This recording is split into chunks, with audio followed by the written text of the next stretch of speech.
Honestly, I'm not well, but this is such a personal matter for me because my wife's humanity is at stake, her life is at stake, her safety is at stake. That I refuse to, just stay in the bed and do what I feel like doing, which is just crying all day. And so instead, I'm going to do everything in my power, standing right now, to make sure that we see the urgency in getting her back home. The president and the vice president spoke with you. Could you talk to me about that conversation that you had with them, please? Yes, so the conversation, I think, was pretty in depth on them extending their stance right now when it comes to BG and BG's wrongfully detention in Russia. And what I gathered from that phone call is one, that they have invested in actually getting to know who BG is. And so she's not just another person that's just coming across their desk, that they haven't taken the time to truly understand who she is and what she is to America. And the second part of that is they've made it very clear that they are doing everything that is in their power to try and negotiate for BG to be back in the US. And what's interesting is that with this conversation, there's much publicity now. And early on in these 5 months, the White House and national security were very concerned with all the publicity around it because they did not want her being used as a pawn. And now they are talking. They want everyone to talk about this. Did they get into that at all in the conversation? No, we didn't necessarily talk about the strategies as to early on versus where we are now. The conversation was pretty much to date on exactly where they are when it comes to terms of negotiating for BG's release. And we didn't go backwards in time with, how we weren't talking at first and we are talking now. It was much more about their focus and just reassuring me that they haven't forgotten BG, because I know specifically in BG's letter to President Biden, that was one of her biggest concerns was, please don't forget me over here. I still, I matter, and I have so much good to do. And so he was definitely reassuring me that she's not forgotten. And, through negotiations, there's going to be, a meeting of the minds at one point, but that takes time, and just reassuring me that they are, actively trying their hardest. BG, as you call Brittany Griner your wife, very high profile in this moment. This call comes on the eve of the next hearing. How are you holding up in this moment, in these moments?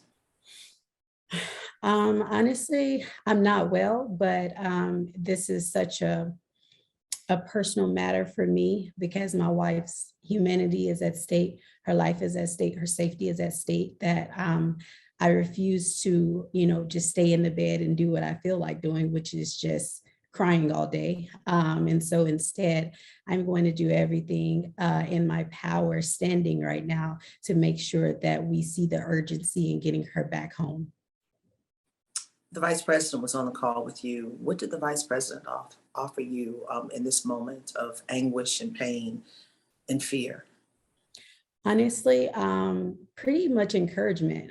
She was very short with her words. Me and President Biden did the majority of the speaking, but she knew I was studying for the bar as well right now during this very unprecedented time. And she actually had more faith than I have in myself right now on passing it. So she was very encouraging. Towards me, when it comes to, what I'm doing right now in my own personal life. What is the communication, letters, etc.? What can you do with Brittany at this moment?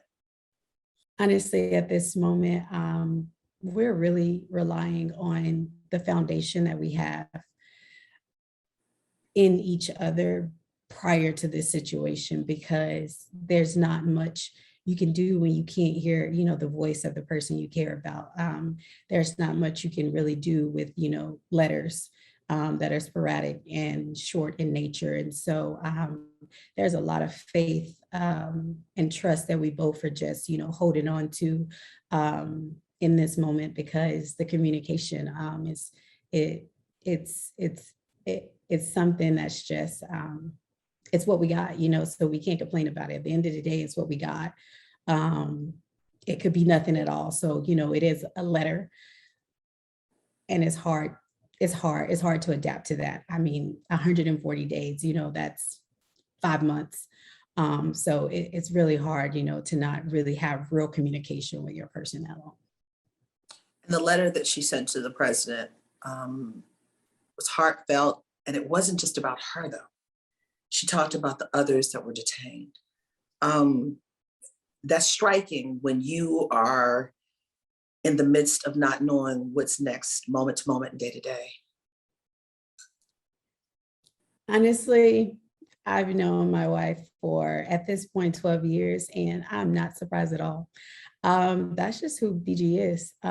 She is that careless of a human being. And I mean, to the point to where at one point she wrote me and said, "Hey, babe, I know how you like to study, which is off grid." She knows me better than anybody. And I'm the type where I don't even use social media when I'm focusing on my school.